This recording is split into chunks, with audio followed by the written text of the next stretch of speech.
Hey guys, welcome to another tutorial of the Solution Journals. Today we will learn how to get a transparent profile pic on TikTok.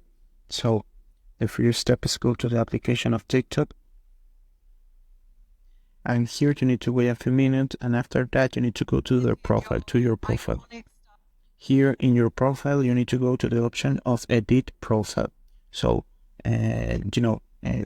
before show you uh, how you need to do. You need to know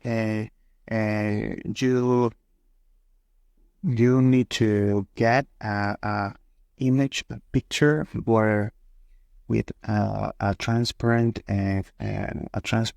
background, and this is not option of TikTok, but you need to get the image you want to upload with the transparent background. So after that, you need to go to edit your profile, and here the only thing you need to do is pick in change photo, and you need to select the photo with the transparent background, and that's it. You complete the process. So this is the tutorial. I hope this tutorial was helpful for you. Follow us for more content like this.